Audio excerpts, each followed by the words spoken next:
Greetings, I'm Vulkk, and this short video has one purpose: to introduce you to the newest Gwent patch.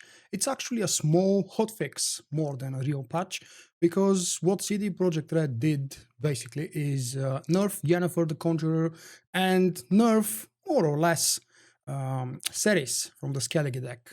Let's take a look at the patch notes themselves. Neutral changes. Yennefer the Conjurer's strength has changed from 7 to 5, and we can very quickly jump in game and go to the collection and see neutral cards, golds. Yennefer is expected to be here. I do not have it. Yes, I'm one of the unlucky people who could not benefit from her insane strength and near invincibility for the first 2 days after the Nilfgaard patch. So yeah, the only change so far to Yennefer, the gold conjurer card, is that her strength is not 7 anymore, it's 5. So she's a little bit more weak or defeatable by a few more cards, if you wish to say it like this. The next change is actually 3 changes for the Skellige deck.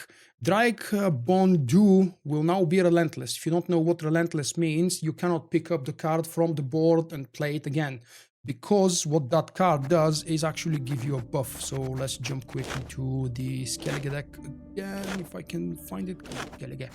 I know that you're here somewhere. And check out the silvers. Alright, there we go. Drake Bondu is a silver 4 strength card. It is now marked as relentless because it adds 2 base strength to all non-gold units in your graveyard. This was ending up to buff the new, again, popular Queensguard deck, which unfortunately won't be so popular anymore because the next nerf announced with the patch notes is actually the Cerys strength that changed from 12 to 8. Let's jump in game, see the gold card selection for Skellige, and Cerys is right back here. She was buffed with the Nilfgaard patch, and later on she was nerfed again to 8 points. She can still get to very high numbers, but not as high, because you don't get as much value from Drag, and in retrospective, you actually don't get that much value from the Queensguard trio anymore. Moving on to the last changes for Skellige, King Brand's buff value has changed from 2 to 1, moving to the leader's card for Skellige. King Brand's buff is now marked as only 1 point instead of 2. So yeah, King Brand was one of my favorite cards, although I wasn't using it exactly by design. I was usually saving it for last and mitigating the card disadvantage. A few mentions for some game fixes and changes. Sarah should no longer get double points when weather effects are spawned by opponent's Koro. Fleeting units should no longer stay in the middle of the board after being discarded by Brand's ability, just purely visual bug, at least to my knowledge. Isengrim will no longer spawn Scoia'tael Neophytes when the opponent plays Decoy. Foltest will not be able to copy spying units. Personally, I don't believe that was ever designed or intentional. So yeah, it's a weird bug that they managed to fix. The Tuarsak Axeman, which got the super buff with the Nilfgaard patch.